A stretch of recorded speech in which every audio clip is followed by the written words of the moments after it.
안녕하십니까. 송교수 TV 크립토 애널리스트 그룹의 핫코인 심층 분석 시리즈. 오늘은 드디어 비트코인입니다. 자, 그런데 이제 최근에 아주 신뢰가 가는 그런 기관에서 비트코인 가격에 관련된 리포트가 나왔어요. 그래서 오늘은 이제 그 리포트를 가지고 제가 해설하는 방송으로 진행하고자 합니다. 리포트는 공동으로 발행을 했고요. 쟁글의 장경필 애널리스트, 그 다음에 하나자산운용의 한중섭 디지털 자산 팀장이 이제 만들었습니다. 쟁글이 어떤 데인가요? 쟁글은 이게 이제 홈페이지를 따온 겁니다. 우리나라의 한글로 홈페이지도 있고 전 세계적으로 그 코인들의 그 신용도를 분석하는 기관으로 되어 있습니다. 그래서 이제 코인을 지금 96개를 분석한 걸로 되어 있고, 그래서 뭐 이제 AA 플러스부터 이렇게 뭐 A1 그 다음에 이제 B 해가지고 이제 등급을 이제 B등급까지 매겨놨고요. 그래서 굉장히 말하자면 전문 집단인 거죠. 코인의 가치평가랑 관련해가지고는. 그리고 이제 하나자산운용은 우리가 다 알고 있는 펀드 매니저 자산운용사입니다. 그리고 한중섭 디지털 자산 팀장은 바로 전에 체인 파트너스의 리서치 센터장을 했었어요. 그리고 그 전에 이제 그 금융회사에서 근무를 했었고, 이제 그 체인 파트너스 나가서 다시 이제 하나자산운용으로 이제 금융으로 돌아갔는데, 비트코인 제국주의라고 하는 흥미로운 책을 썼습니다. 그래서 이 당시에 제가 이제 그 빅캐피탈리스트라고 하는 교육과정을 운영하고 있을 때였기 때문에 제가 이제 초대를 해서 우리 과정에서 이 책에 대해서 발표도 했었습니다. 그래서 결론적으로 말씀드리자면, 그러니까 쟁글이나 하나자산운용이나 이제 최고의 전문가 그룹에서 비트코인의 가치에 대해서 리서치가 나왔다라고 하는 것이 이제 대단히 의미가 큽니다. 그렇기 때문에 이제 제가 해설을 하는 겁니다. 비트코인의 가격을 그러면 잠깐 보겠어요. 비트코인의 가격은 지금 현재 33,000, 오늘 이제 지금 현재 6월 9일 현재 33,000불입니다. 비트코인의 차트를 이렇게 보면은 이게 뭐 17년, 18년 뭐 그 다음에는 작년 올해 말고는 별로 안 움직인 것처럼 보이잖아요. 근데 이게 그 0원에서 거의 이제 7천만원, 8천만원까지 0에서 갔던 거를 이렇게 산술적인 그런 차트로 보면은 임플리케이션이 잘 안 나오기 때문에 이런 경우는 항상 이 로그를 선택을 해보세요. 이 로그 차트로 바꾼 겁니다. 로그 굉장히 모양이 확연히 드러나죠. 그 거의 일정한 비율로 계속 상승하고 있다라고 하는 거를 알 수 있습니다. 그래서 이제 이게 지금 이제 10, 100, 1000, 뭐 만, 10만 뭐 이렇게 해서 이제 100만, 1000만까지 이제 차트를 그려가지고 이런 모양으로 올라간다고 해서 이제 100억까지 간다라고 주장하는 그런 리서치도 본 적이 있습니다. 자, 그럼 이제 내용에 나올 건데 이제 최근에 뉴스로 나왔던 거기 때문에 이제 내용에서 이제 통화의 그 지위가 불안한 나라. 우리나라 같은 경우는 사실 그렇지가 않죠. 우리나라는 뭐 인플레이션이 심하지도 않고 해외 송금 어쨌든 원화를 달러로 바꿔 송금하는 것 자체가 어렵지는 않잖아요. 근데 굉장히 많은 나라가 인플레이션 때문에 통화 가치가 불안정해서 자국 통화를 가지고는 물건 사는 것도 어렵고요. 더 나아가지고는 해외 송금이 안 되는 국가들도 되게 많아요. 그래가지고 이제 거기 그런 제3세계에서 비트코인을 통화를 대체하는 그런 역할로 쓰고자 하는 니즈가 상당히 있을 것이다 라고 하는 분석이 있었고요. 이제 여기에 마치 발을 맞추기라도 한 것처럼 엘살바도르 대통령이 이제 지금 현재는 달러를 쓰고 있는데 이제 비트코인도 법정 통화로 쓰겠다라고 하는 발표를 했습니다. 6월 7일이니까 이제 이틀밖에 안 된 그런 이야기이고요. 그 다음에 이제 본 리포트에서는 빠진 건데 중요한 것이 이제 비트코인을 블룸버그에서 이제 10만 달러 갈 가능성이 있다라고 하는 리포트가 있었습니다. 블룸버그라고 하는 데가 갖고 있는 그런 이제 위상 때문에 이제 제가 추가를 했고요. 그러면 이제 이어서 본 리서치를 가지고 계속 방송을 시작하도록 하겠습니다. 네, 이제 이게 그 리서치의 제일 앞장입니다. 그래서 하나자산운용 쟁글이 이제 나와 있고요. 보면은 이런 이제 금융회사들 금융투자업자라고 이제 법에서는 이야기를 하고요. 이런 류의 리포트를 만들어서 대외적으로 공표할 때는 내부 준법 감시인의 다 승인을 맡아야 됩니다. 그러니까 담당자가 나름대로 써가지고 나갈 수 있는 게 아닙니다. 네. 공신력을 더해주는 것이기도 하죠. 자, 그래서 순서는 이제 비트코인을 바라보는 다양한 시각들, 그 다음에 송금 결제 수단으로, 아니면 비트코인이 디지털 금이라면, 그 다음에 이제 기관 투자자들이 이제 포트폴리오에 편입하기 시작을 하였다. 그리고 요약, 그리고 이제 쟁글의 장경필 애널리스트, 하나자산운용의 한중석 팀장, 이렇게 이제 이름이 나와 있는 거죠. 그래서 이쪽에 이제 왜 이 리포트를 준비했는지 장경필 애널리스트가 기술하고 있습니다. 자, 그러면 다양한 시각들입니다. 그래서 이제 뭐 상당히 긍정적으로 보고 있는 데들이 왼쪽에 나와 있는 겁니다. 그래서 주목할 거는 피델리티가 작년에 리포트가 계속해 나왔어요. 이제 전체 기관 투자자들 리서치 서베이를 하고, 그리고 나서 비트코인에 대한 리포트가 작년 뭐 10월, 11월 이렇게 이제 나오면서 제가 이거는 이제 피델리티가 이런 리포트가 나오는 거는 바이 시그널이다라고 이제 제가 해석을 했었고, 사라고 제가 얘기를 했었고요. 그리고 실제로 이제 이 피델리티 같은 리포트가 나오면 기관 투자자들이 그걸 보고 기관 투자자들이 삽니다.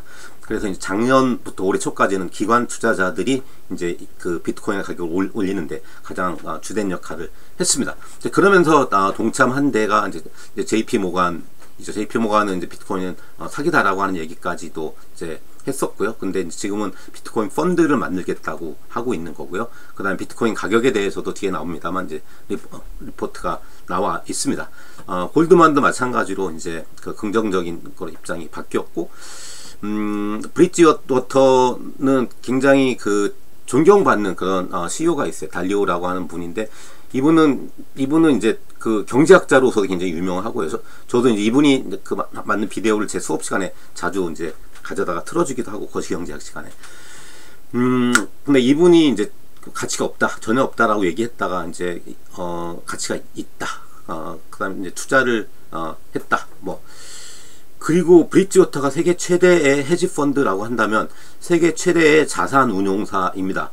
몇천조를 운영하고 있는, 아마 8천조 정도를 운영하고 있는 그런 세계 최대 자산 운용사 블랙락도 이제 에셋으로 편입을 하겠다라고 이야기를 했죠. 굉장히 의미가 큽니다. 오크트리는 사모펀드입니다. 뭐 이제 블랙락하고 비교하기는 약간 어렵고, 뭐 이제 브릿지워터하고 비교하는 게 좀 더, 블랙락은 사모펀드도 있고 공모펀드도 있고 다 가지고 있습니다. 근데 오크트리는 사모펀드 갖고 있고, 브릿지워터는 이제 헤지펀드이기 때문에 당연히 사모펀드인 거죠. 아직은 부정적이고, 이제 워런 버핏은 여전히 가치가 없다라고 하는 입장을 견지하고 있습니다. 그래서 이제 두 가지 분야에서 비트코인의 밸류가 드러나고 있다. 첫 번째는 국제 송금 같은 특정한 분야에서 화폐적인 성격을 갖는 것하고, 그 다음에 디지털 금으로서의 성격, 두 가지로 보는 거고요. 그러면은 과연 송금이라고 하는 면에 있어서 과연 이제 비트코인이 경쟁력이 있냐? 비트코인이 경쟁력이 있다는 거죠. 뭐 이제 블록체인 리플 같은 경우는 이제 4초면 성공이 된다라고 하는 거고, 이제 제일 많이 걸리는 게 이제 비트코인이 1시간이 좀 넘게 걸리는데, 전통적인 은행들은 이른바 스위프트라고 하는 그런 시스템을 통해서 가야 되잖아요. 그렇기 때문에 뭐 일주일까지도 이제 걸리고 있는 겁니다. 송금 수수료도 물론 이제 당연히 훨씬 더 많이 드는 거죠. 이제 비트코인이 이제 채굴이 시작된 지는 2009년도고 2021년, 그러니까 12년이 지났는데, 기관 투자자들이 뭐 이걸 송금 목적으로 사는 거는 아니잖아요. 기관 투자자들은 투자의 대상으로 이제 보고 있다. 이제 이런 면에서 이제 디지털 금이 아니냐라고 이제 이야기를 할 수 있는 겁니다. 기관 투자자들이 어떤 자산에 투자를 할 때는, 제가 우정사업본부에 근무를 했었잖아요. 우정사업본부는 그때나 지금이나 140조 원을 가지고 투자를 하고 있습니다.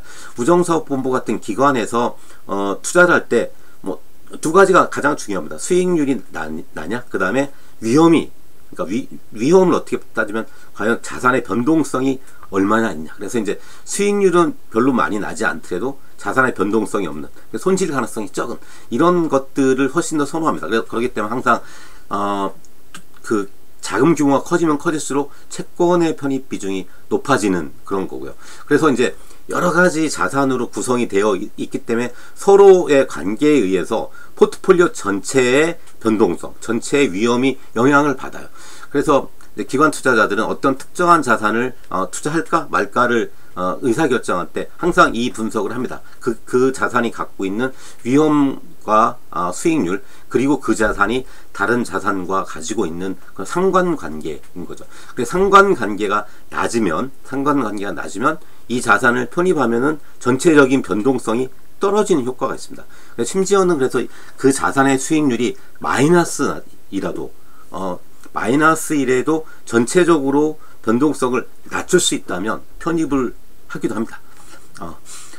근데 비트코인은 보면은 대부분 다른 자산하고의 그 상관관계가 대단히 낮죠. 근데 MSCI 주식이죠. 주식은 볼까요? 비트코인하고 0.28인데 당연히 뭐 S&P하고 높을 수밖에 없고 주식이니까. 근데 나스닥하고도 높잖아요. 그 다음에 한국 주식하고도 높고요. 금하고는 당연히 금이 이제 관련 없고 본드하고는 0.26, 오일하고는 0.24. 상대적 높잖아요. 이제 비트코인은 대단히 낮다. 그런 면에서는. 그래서 이제 포트폴리오에 만약에 편입을 했다. 내가 지금 현재는 주식을 60% 갖고 있고 채권을 40% 갖고 있는데 거기에 비트코인을 1% 넣은 경우, 3% 넣은 경우, 5% 넣은 경우 2015년부터 지금까지 포트폴리오 이제 성과를 분석을 해보는 거예요. 그래서 수익률이 개선되는 거는 명확합니다. 항상 성과가 좋았으니까 비트코인은. 그래서 2.9, 8.2, 13.1 이렇게 늘어나는 건데, 그런데 기관 투자자들은 아무리 수익률이 늘어나도 변동성이 커지는 거는 또 싫어해요. 그래서 기관 투자자들이 최종적으로 의사결정하는 기준은 말하자면 샤프 레이시오 같은 겁니다. 그래서 이제 위험이 늘어나는 것보다 수익이 늘어나야 되는 거죠. 위험이 늘어나는 것, 많이 수익이 늘어나면 샤프 지수가 1보다 높아지는 그런 효과가 있는 거거든요. 그래서 1% 했을 때는 이제 위험이 늘어나는 것만큼은 수익이 늘어나지는 않는데 3%, 5% 하면은 1.2, 1.5 해가지고 이제 샤프 지수가 개선이 되는, 그 포트폴리오가 위험 대비 수익률도 향상이 되는 그런 효과가 분명히 있다라고 하는 거를 보여주고 있는 거. 이런 것 때문에 기관 투자자들이 이제 좋아하고 사고 있는 거죠. 근데 그런 거에 비해서 여전히 비트코인의 규모는, 전체 시장 규모는 지금 현재로 볼 때는 이제 630 정도 되는 건데요. 빌리언이죠. 이제 원화로 말하자면 이제 700조가 좀 안 되는 그런 수준이고요. 그래서 이제 페이스북이나 구글이나 아마존이나 마이크로소프트, 애플이 이제 단일 종목으로서는 제일 커서 2조 원이 지금 넘고 있는 그런 거고, 금이 이제 12조 시가총액이 이제 그렇게 되고, 글로벌 M2로 보면은 이제 94조 정도 되는 그런 수준입니다. 그래서 아직 비트코인의 시가총액은 대단히 작지 않냐. 그래서 이제 기관들마다 전망을 해놓은 수치를 한번 보는 거예요. 그래서 아크 인베스트먼트는 캐시 우드라고 우리나라의 돈나무 언니라고 굉장히 잘 알려진, 특히 주식하는 사람들 사이에 더 많이 알려진 그런 여자분이시죠. 여기서는 이제 50만 부니까 이제 뭐 6억 조금 안 되는 수준이고요. 시리뱅크가 이제 작년 11월에 뭐 3억 5천만 원 정도, 판테라는 이제 뭐 2억 2천만 원, JP 모간은 뭐 1억 5천만 원, UBS는 0원이 가능하다라고 해서 이제 레인지가 0원부터 뭐 한 6억 정도까지 다양한 그런 의견들이 있다.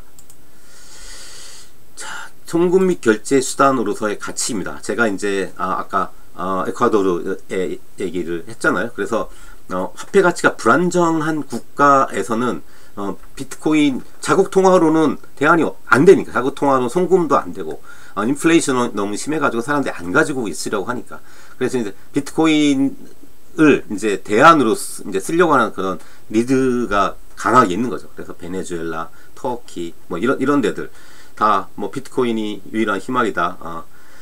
터키인들은 비트코인을 갖고 싶어 한다. 뭐 이런 거죠. 여기에 대한 대응도 엇갈리는 것 같아요. 터키는 이제 이걸 못하게 막겠다는 그런 거고, 이제 에콰도르 같은 경우는 그게 아니고, 이제 차라리 그러면 국가 통화로 비트코인 쓰자라고 이제 하는 데도 있는 그런 거죠.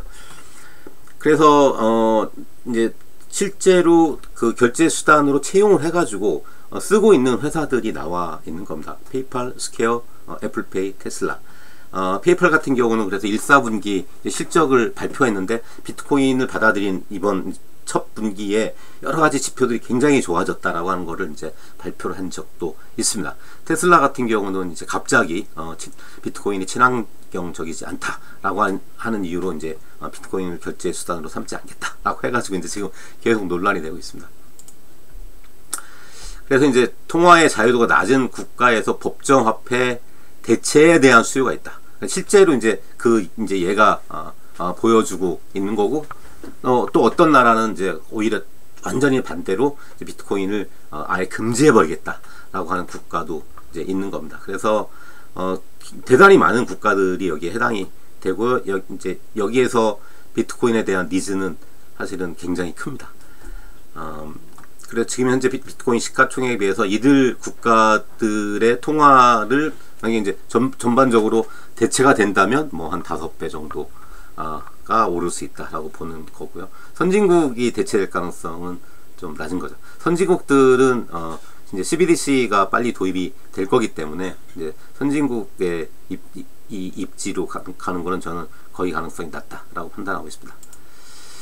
또 한 가지가 이제 온라인 결제가 많아지면 거기에 일정 부분은 비트코인을 될 수밖에 없지 않냐. 이겁니다. 페이팔, 뭐 스퀘어, 뭐 애플페이 이런 모바일이나 온라인 결제가 이제 늘어나는 거에 상당 부분을 이제 비트코인이 잠식할 수 있다라고 이제 보는 거고, 그렇게 볼 때도 여전히 비트코인의 시가총액은 온라인 결제 시장에 비해서는 지극히 낮은 수준에 있고, 이런 거랑 뭐 관련해서 일 수 있는데, 어쨌든 비트코인의 시가총액도 늘면서 비트코인이 실제로 거래되는 거래소에서 거래되는 게 아니고 실생활에서 송금해가지고 이제 송금 또는 지불 결제의 목적으로 이제 쓰이는 거래 금액 자체도 급격하게 늘고 있다라고 하는 걸 보여주고 있습니다.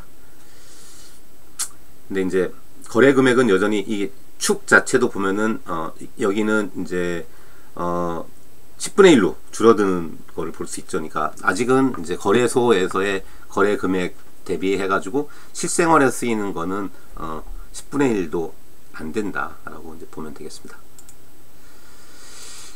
자, 과연 그러면 비트코인 금이 될 수 있을까?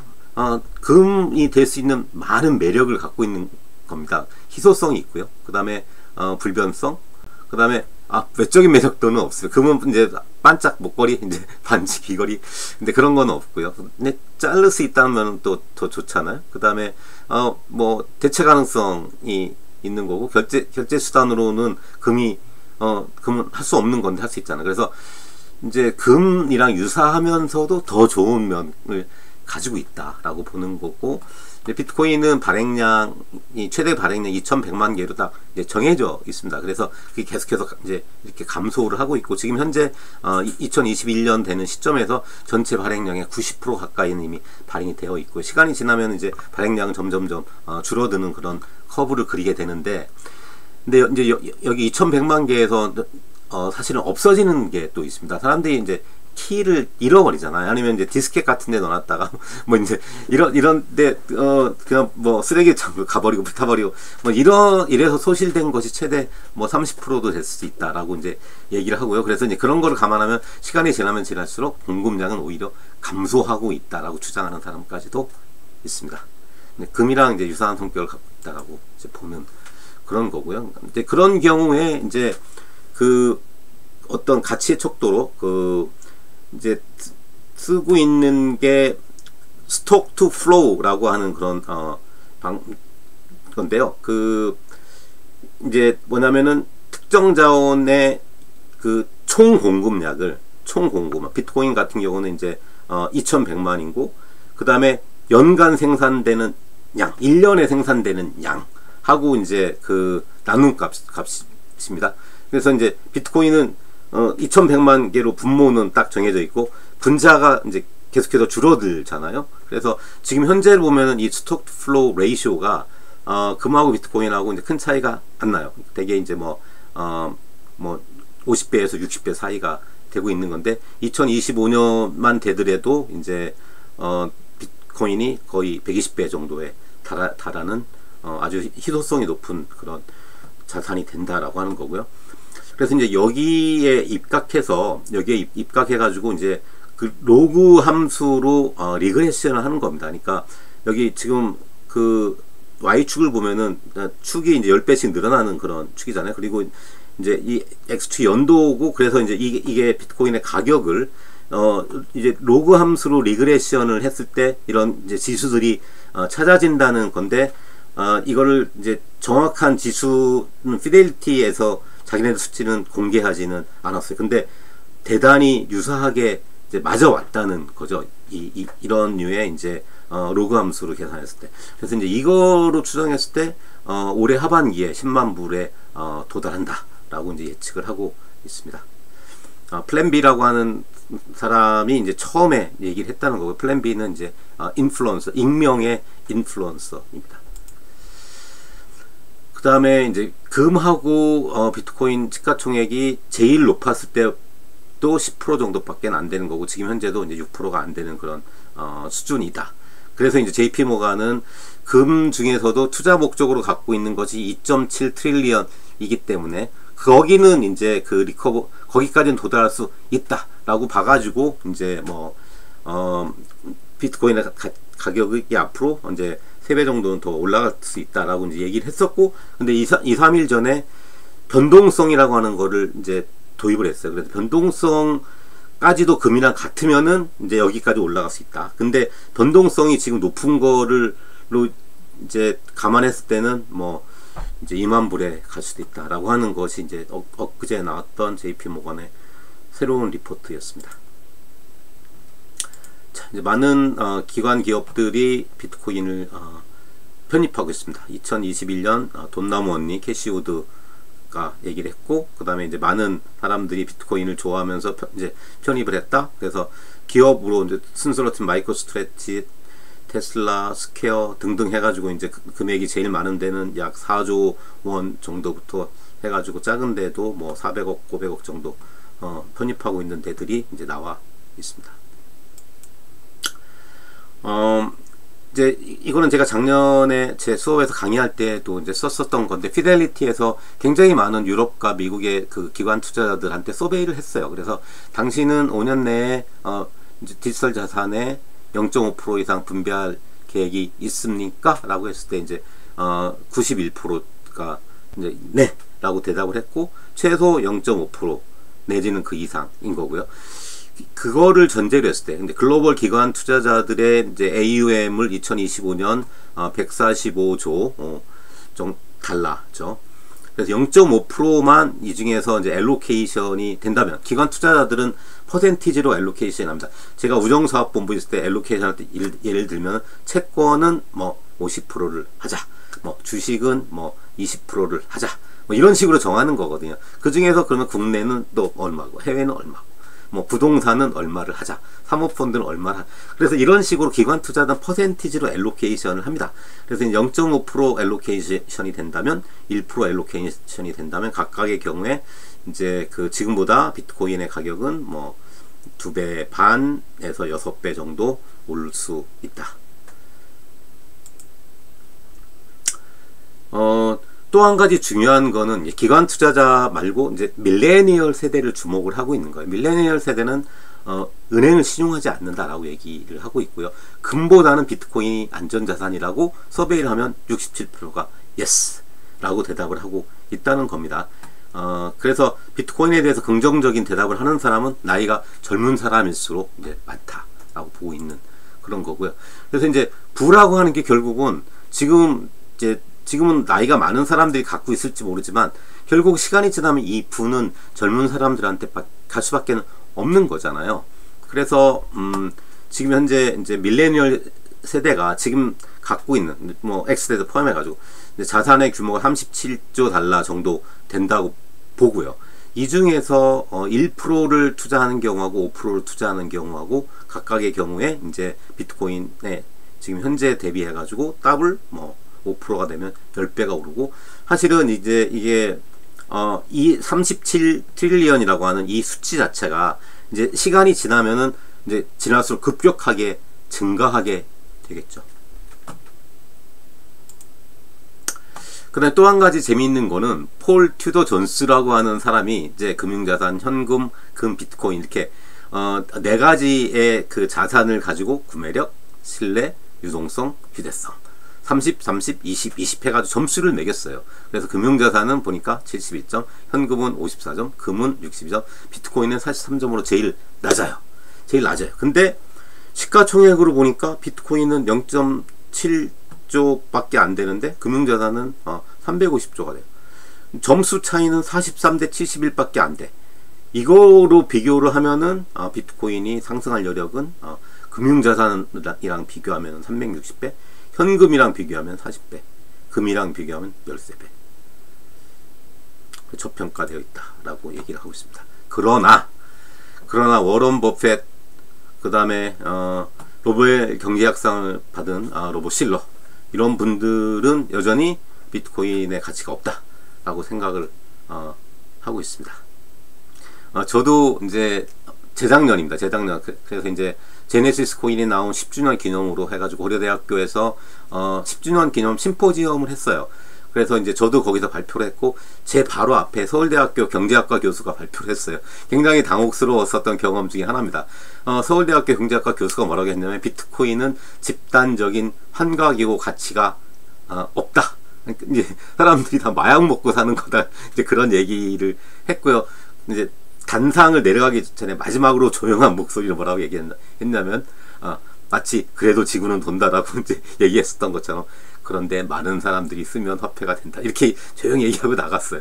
저는 그 다음 이제 세션에서 이제 투자 자산으로서의 이제 비트코인에 대해서 얘기를 하려고 그러는데 앞에서 너무나 이제 그냥 그 물을 끼얹어 가지고 당혹스럽게 강의를 했던 기억이 나는데, 경제학자들은 다 그렇습니다. 뭐 이렇게 이제 볼 수밖에 없는 그런 저는 인정합니다. 네. 시간이 다 입증해주겠죠. 그래서 이제 결론입니다. 결론은 이제 돈나무 언니부터 UBS까지 0까지, 그러니까 뭐 한 6억 정도 되는 것부터 0까지 굉장히 다양하게 있다. 과연 그 중에서 이제 요 아래 0으로 이제 갈 거냐, 아니면 이 위로 이제 더 갈 거냐. 제가 이제 그 정리를 하고자 하고요. 그러니까 이 리포트가 저는 너무너무 감사하고 좋은 리포트이고요. 여러 가지 정리를 잘 했고, 공식력 있는 기관에서 나와줬고, 그게 한국에서 이걸 했다는 거에 대해서 저는 너무너무 감사하게 생각을 합니다. 다시 한번 그 쟁글하고 하나자산운용에 감사를 드리고요. 제가 이거에 이어서 이제 이 리포트에 좀 뭔가 약간 아쉬운 것, 그 다음에 빠뜨리고 있는 리스크 팩터 같은 것들, 이거에 후속으로 나온 다른 리포트에 리스크를 얘기한 것이 있기는 해요. 근데 이제 그거는 이거랑 똑같이 제가 팔로우를 할 정도는 아닌 것 같고요. 그래서 제가 후속으로 예를 들면은 누가 어떤 근거로 100억을 가겠다는 리포트를 냈는지 까지도 제가 이제 정리해서 말씀을 드리도록 하겠습니다. 자, 장이 대단히 지금 안 좋죠. 투자하시는 분들 굉장히 불편합니다. 그렇지만은 장은 항상 변동을 하고, 변동성이 있는 거는 숙명입니다. 지금은 더군다나 이 고수익이 나는 자산은 산이 높으면 골이 깊은 건 어쩔 수 없잖아요. 담대하게 떨어지면 다들 팔고 나가고, 오를 때는 다 사고, 이제 이런 그 최악의 투자를 하지 않기를 간절히 바라면서 오늘 강의를 마치도록 하겠습니다. 네, 고맙습니다. 라고 하는 걸 말씀을 드리겠고요. 투자하라는 게 아닙니다. 여러분들 투자는 항상 자기 스스로 판단해야만 합니다. 네, 그 다음에 제가 이제 이 톡방에서는 좀 더 상시적으로 그 의사소통이 가능하고, 제가 공유 가능한 자료들도 일부는 공유를 해드리고자 합니다. 프로그램의 스폰서인 보스하고한테 감사드립니다.